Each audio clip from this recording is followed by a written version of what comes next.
Hello, my name is Avital Perach, and today we are going to learn English. Specifically, we're going to learn about the treasure of lemon brown, part 1. So, let's begin. Before we start any piece of literature or nearly every lesson, we have to understand the vocabulary, the words that you need to know. So, what are the most important words in our unit? So first of all, the word treasure. Treasure is something that you have. Usually it's worth a lot of money. Then we have the word abundant. Abundant and a building. Abundant is empty, and building is a place with flats or apartments where people live. So an abandoned building is a building that nobody lives in. Take place and happen are usually synonyms. Take place, for example, the party takes place tonight. Good for you. Happen, what happened? We hear it a lot in movies and all kind of, we hear that a very common expression. What happened? What happened? A razor, we use a razor to shave. So he uses a razor to shave, as the example says. Harmonica is a musical instrument. You put it in the mouth and you play a harmonica. He plays the harmonica. Thugs.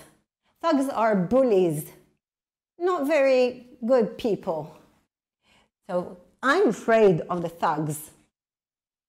An apartment is a small place where we live in a building. An apartment, for example, this is a 3-room apartment. And the last one, quote. A quote is something that someone else actually said, and I'm going to tell it, a quote. So I will read this quote to you. These are the most important words. Now, if you want, you can stop now for a minute, the recording, and you can look over the words because you really have to understand them. So, here there are 4 pictures. What I want you to do is look at the pictures and try to figure out, to understand, what is a treasure for you? In the first picture, in the first one, we see a treasure box. You can see that it has coins, gold coins near it. Number 2, picture number 2, it's an old newspaper. It looks yellow, looks very old. Then number 3, you can see a photograph of a little girl. And the 4th picture is a candlestick. Of all these photos, what is a treasure for you? Think about it. So what are we going to do today in the lesson? Can you now, at this point, can you tell me about the author, the writer of the short story? The story is The Treasure of Lemon Brown. Do you know about the writer? Can you explain about the setting, the place, and the time? Can you recognize the characters, the people in the story? Can you tell what happens in the story? I hope that at the end of this lesson, you will be able to do all these. So let's begin about the author. The name of the writer is Walter Dean Myers. Walter Dean Myers was born in the USA. He lived in Harlem. His life as a child was not easy. He had a speech impairment, and that means he didn't talk well. So he started to read a lot and to write stories and poems. When he was 17, he quit school quit, he went out of school and he joined the army. He became a soldier very early, at the age of 17. The setting, place and time of the short story, The Treasure of Lemon Brown. The place of the story is an abandoned apartment, an abandoned building in Harlem. The time, we're talking about 1960s, and it's a dark, cold, and rainy evening. So now, if somebody asks you, where does the story take place? The story takes place in Harlem, in an abandoned building. The main characters are the most important people in the story. So first we have Lemon Brown. Lemon Brown is an old blues singer. Soon you will know what a blues singer is, what is blues music, because I'm not exactly sure you know what it is. So 1 minute and you'll get to know it. He has no home, which means that he is homeless. So he lives in an abandoned building in Harlem. Now I'm going to give you an example. What is blues music?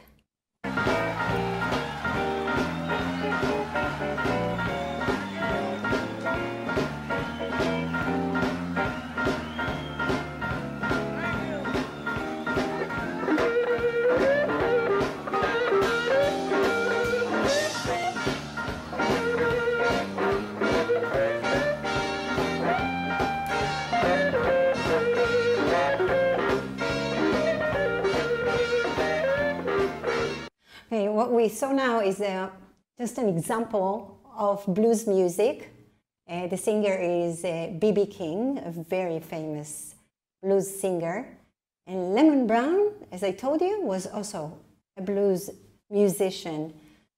The second character is Greg.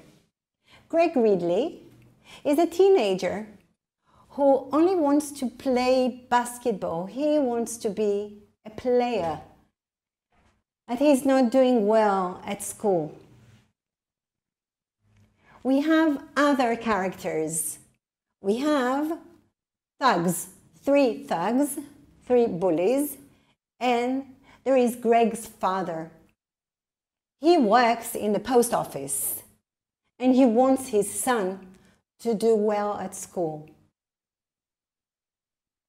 So what happens in the story, The Treasure of Lemon Brown? The beginning of the story, Greg gets bad marks in mathematics, and his dad is very angry with him. And he's saying to Greg, you are not trying hard enough at school. Greg is upset. He is angry at his dad. He is angry at himself. So he walks out of the house to the street, and he walks in the street, and then it starts to rain. So now Greg needs to find a shelter. So he goes into an abandoned building, an empty building. In this building, Lemon Brown lives. Do you remember? I told you, Lemon Brown is homeless. Lemon Brown doesn't want anyone in this building. So he threatens Greg. He tells him, go away. He said, I have a razor. You remember a razor? I have a razor, and if you come in, I'm going to cut you with a razor. Lemon Brown doesn't want anyone there.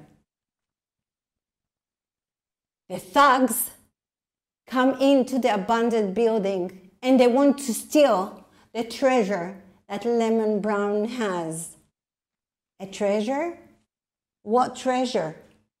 What do you think the treasure that Lemon Brown has? When the thugs come into the building, Greg helps Lemon Brown, and together they make the thugs run away. Then Lemon shows the treasure to Greg. And what is the treasure? Some yellow newspaper clippings and a battered, a very old harmonica. So the question is, why are these items so important for Lemon Brown? Why are they his treasure? Remember the harmonica and old papers.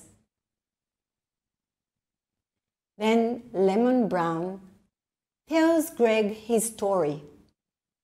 He tells him, I am a blues musician. You remember? We heard the blues music. Now, he is not a blues musician anymore. But when he was younger, he used to be a musician. I used to travel around to play the harmonica, the blues. I sent money to my wife and to my son, Jeez. That's the name of the son. Then my wife died, he tells Greg. And Jeez went to live with his aunt. Okay, why did he live with his aunt? Because Lemon Brown was out there playing the blues with his friends, making money. When the war started, Jeez joined the army. I gave him my harmonica. That's all I had to give him. If you look at the picture here, you can see soldiers in the army. You see, these are American soldiers. Of course, this is not Jeez, but it's an example of soldiers.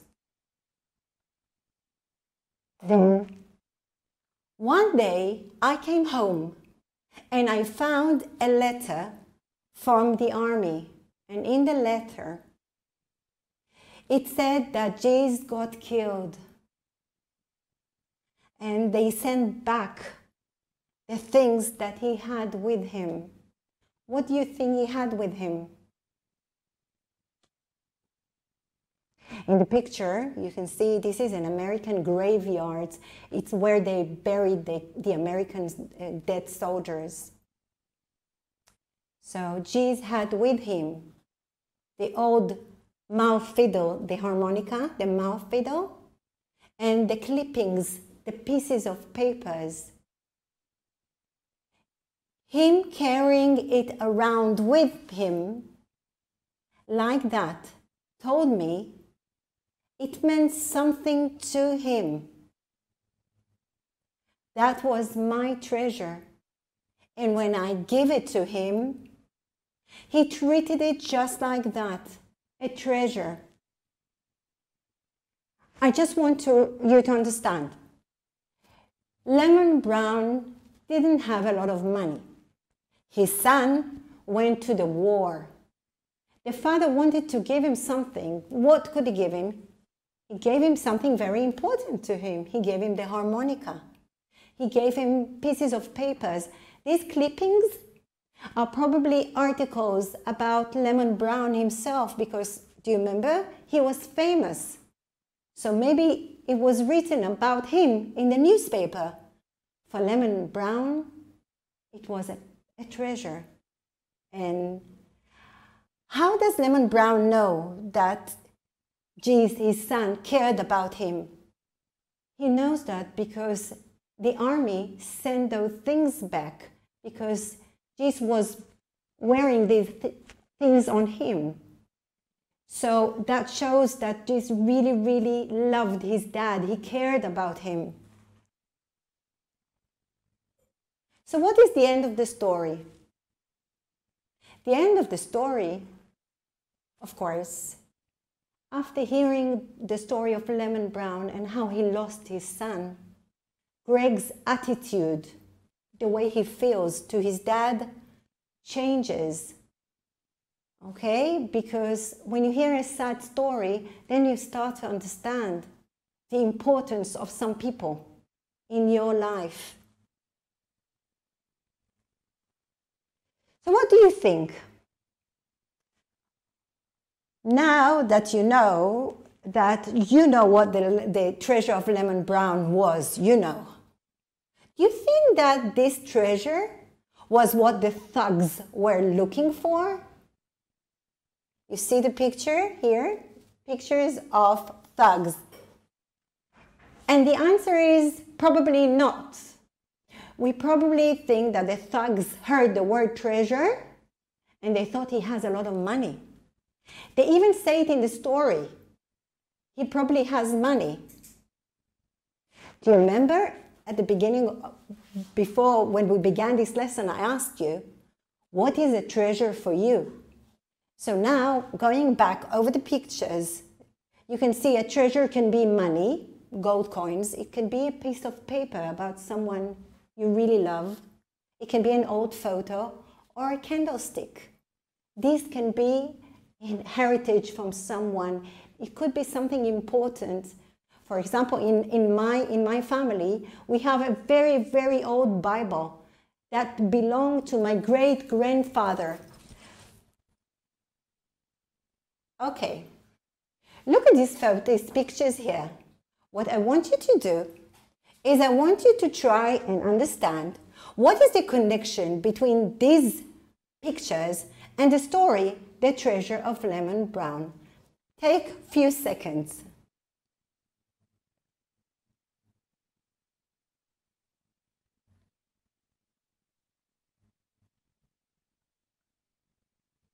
So here is the connection. The first one is the word treasure. We said the treasure of Lemon Brown.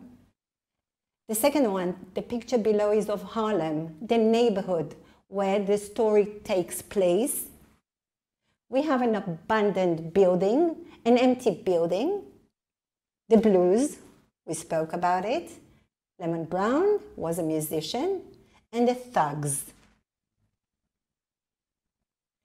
Now I want you just to take a moment and to think about that. One man's trash is another man's treasure. This sentence means that maybe I have something which is really, really important for me. But when you look at it, you can say, what's that? That's rubbish. It's trash. But for me, it's really important. I want you to know that some things that are important to you might not be important to other people. It's really important to remember. And this is exactly what happened in the story. So now, when we look back at what we learned at the first part of the lesson, now I hope you can tell about the author, the writer. We spoke about him. We spoke about his childhood. We spoke about his problems with speaking and why he began to write stories and poems too. Now you can explain about the setting, the place, and the time of the story. You can recognize the characters. You know that the people in the story are Lemon Brown, Greg, the thugs, and Greg's father. And you can also say what happens in the story. In the next part, just after the break, we're going to go into depth, to go into the story and learn more about the story and the meaning of this beautiful short story by Walter Dean Myers. So I'll see you just after the break. Go get a drink, think about your treasure while you're at the break. See you soon.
hello, and thank you for coming back, for returning to the lesson. Remember, we are talking about the treasure of Lemon Brown, part 2. This is a saying, a quote. Remember, we spoke about a quote. We all think we're different, but when it comes around, we end up needing the same things. Somebody to love us, somebody to respect us. I think this is really, really important to understand in order to understand the story, the treasure of Lemon Brown. Everybody wants to be loved. Everybody wants people to respect them. So at this part of this lesson, the second part, you're going to learn, I hope you will be able to recognize the setting of the story, to recognize the main theme of the story, to say what happens in the story in more depth, compare and contrast things that are the same and things that are different, and to bridge between the author's biography and the story. So, what is the setting of the story? The story takes place in 3 places: the kitchen, the street in Harlem, and the building, the abandoned building. At the beginning of the story, Greg sat in the small pale green kitchen, listening, knowing the lecture would end with his father saying that he couldn't play ball with the Scorpions. Greg loves basketball and he really, really wants to play with a group by the name of the Scorpions, but he's not doing well at school. So his dad is going to punish him. And he's telling him, if you do not get good grades, you cannot play basketball. So number 1 place is the kitchen. The second place is the street. Down the block, there was an old tenement. Tenement is an old building that had been abandoned for some months. Some of the guys had held an inter-school checker tournament that week before, and Greg had noticed that the door, once boarded over, had been slightly ajar, meaning that the door was open. Do you remember I told you in the first part that it started to rain and Greg was looking for some place to hide, and he saw the door open, so he went in. So the second place, the second setting is in the building. And in the building after the street, he went into the building, and there it was a large room that might have been someone's parlor like a salon in the house at one time, squinting and looking. Greg could see an old table on its side against one wall that looked like a pile of rags, or a torn mattress in the corner, and a couch with one side broken in front of the window. So the building is abandoned, and inside the building there are broken items. There is this sofa, the broken sofa, there are mattresses thrown. It's not a pleasant place to be in. So when we think about the setting, again, we're talking about the kitchen, the street, and the building itself. These are where the story takes place. These are the places. Theme. Theme is what is the main subject, the main topic of the story. So we spoke about a treasure. And you already know that the treasure is the pieces of newspaper and the battered harmonica, the old harmonica, which belonged to Lemon Brown. But the main message, the theme of this story is that your treasure is what's important to you, to a person, to an individual. And another theme is everybody is important to someone. This was important to Lemon Brown. But that's over now because he lost him. But it doesn't mean that he is not important anymore. He is still important for him. Greg is very important for his father. And this is why his father wants him to do well at school. So again, if you understand that the treasure is what's important for you, here is a quote, something that Greg said in the story. They were talking about treasure. Greg said, "You really have a treasure?" That was before Lemon Brown showed him. He said, "What I tell you? Didn't I tell you every man got a treasure?" Lemon Brown said, "I want you to know that Lemon Brown English is not exactly correct English. He talks like in a slang, but you can understand what he means." So Greg says he really doesn't believe that Lemon Brown has a treasure because Lemon Brown looks poor. He looks very old. He wears rags. Someone like that probably doesn't have a treasure, because what was he thinking about? Probably what the thugs were thinking about: money, something that is worth a lot of money. This was not the case. What else a man's got, excepting what he can pass on to his son or his daughter, if she be his elders? Lemon Brown said. What he means here in this quote is that what a person has, he doesn't have it for himself. The most important thing for him, for Lemon Brown, is to give what he has to his son. And this is what he did. When his son went to the war, he gave him the most important items for him. Second theme, everybody is important to someone. Greg pushed the button over the bell marked Ridley. He went back home at the end of the story, and he thought of the lecture he knew his father would give him. At this point, we understand that Greg has changed. His attitude to his father is different. Now he understands that his dad really, really loves him. His dad wants him to do well at school so he will have a good life. He wants him to have a good career. So he understands that if he's good at school, he's going to do well in life. When Greg hears the story of Lemon Brown and the very sad story of what happened to his son, he understands now that, okay, his dad is going to be still angry with him, and he's still going to tell him, you have to be good at school, and maybe you won't be able to play basketball. But he's okay with that now.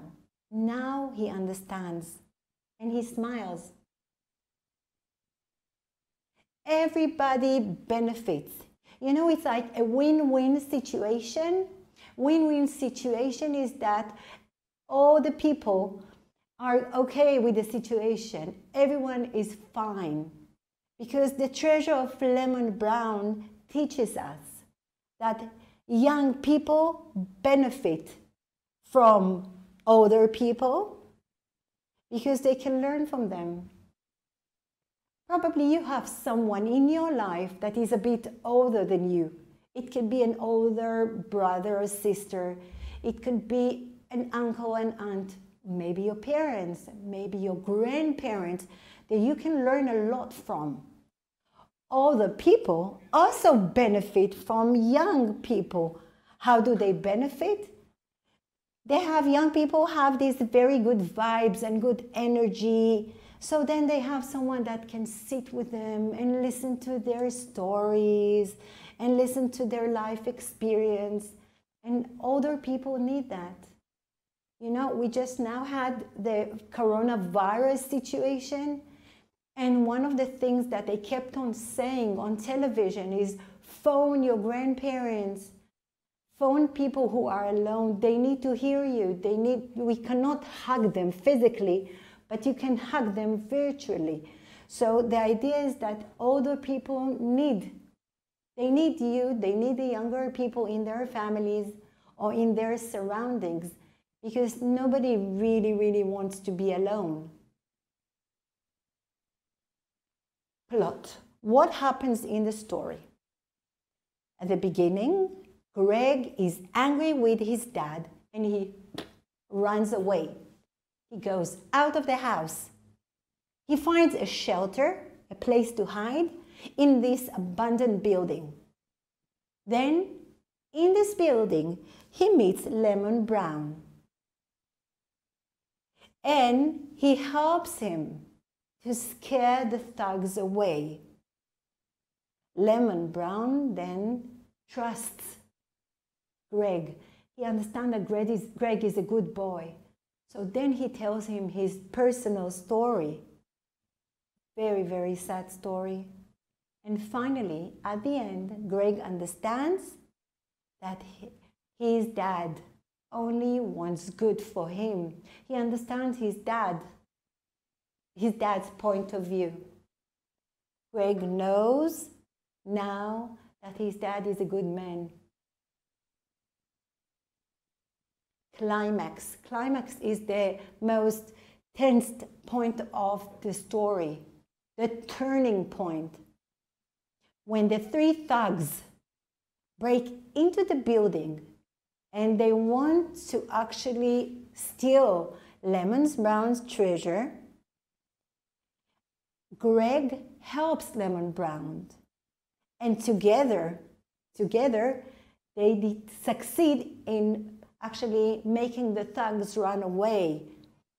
But the thugs come in and they start banging with the sticks and shouting, "Hey, old man, where is your treasure?" Greg is so afraid. And Lemon Brown is afraid too. "Hey, ragman," a voice called, "we know you're in here. What you got up under them rags? You got any money?" There was a footstep on the stairs. "Turn down your money, old man, so I won't have to bash your head in." Lemon Brown didn't move. Greg felt himself near panic. This is a situation which is really scary because they feel that the thugs can really hurt them. But before we go on to compare and contrast, I want you to know something. This turning point, the climax, this actually what brings Lemon Brown and Greg together. Because when Greg helps Lemon Brown and cares about him, he asked him, "Oh man, are you okay? Are you wounded? Are you hurt?" Then Lemon Brown understands that Greg really cares about him. And then he tells him the story. So thanks to that climax, to the turning point, now they are bonded. So now we're going to compare and contrast what is the same and what is different in the story. Just for an example, I took a picture of something that probably you know, a very fancy car and a motorbike. I love motorbikes. Don't tell your parents.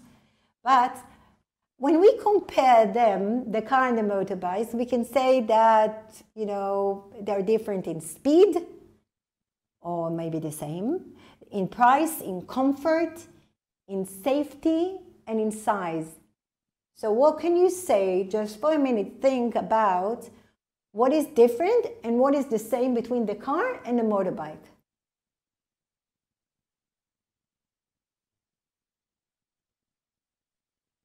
just as an example, I gave you here at the side, you can see that you have all kind of words that can help you with doing this, actually compare and contrast, with comparing and contrasting. For example, a motorbike can be very fast. However, a car is fast too.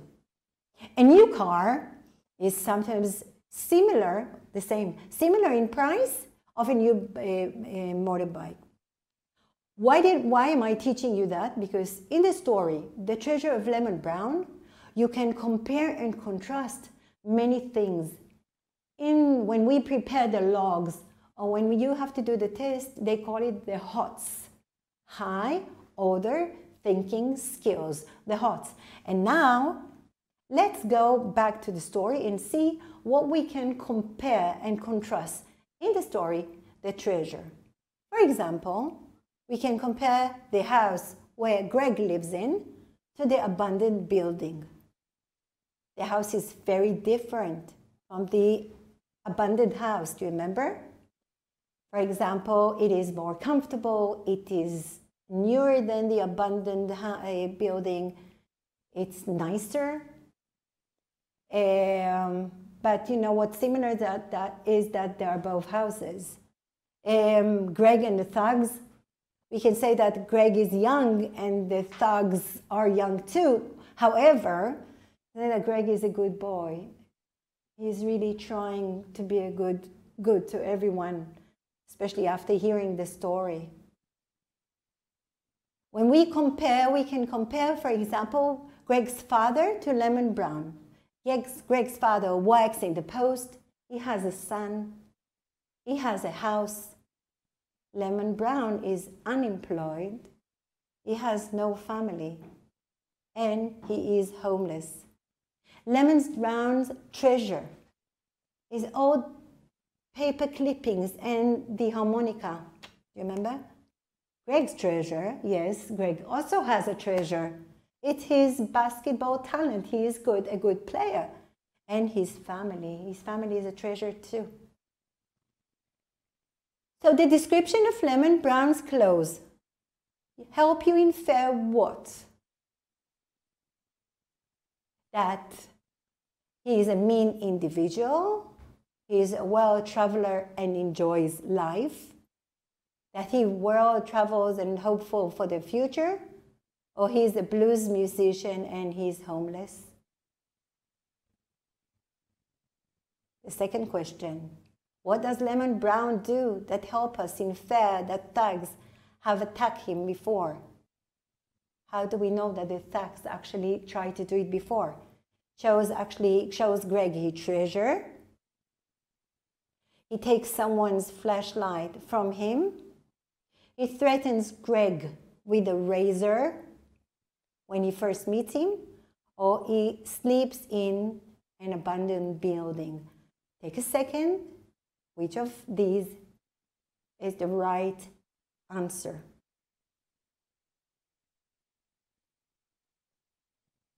So, of course, in the first question, it is D, blues musician and homeless. And in the second one, it means that actually he threatens Greg with a razor. These are comprehension questions you might encounter when you actually do the test. I will not go over these questions now. I just want you to know that they might be on a test. So what you can do after this broadcasting is finished is sit and try to do it for yourself and write the answers.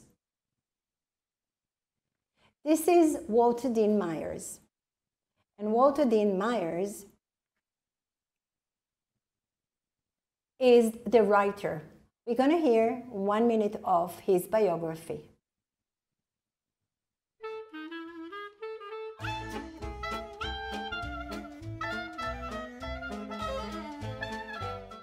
I was born in Martinsburg, West Virginia, about 10 miles from where my people had been held during slavery.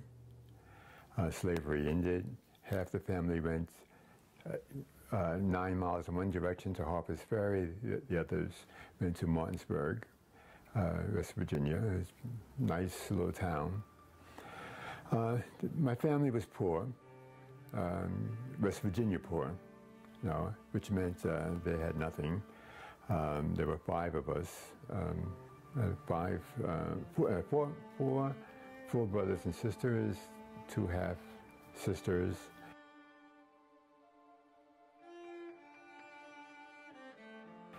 I was given to the Dean family to raise, and presumably I must have said something wrong or 2. So I was raised in Harlem. I came to Harlem. Harlem was not a very special place to me. It was simply home. That's where my family was, my school, my church.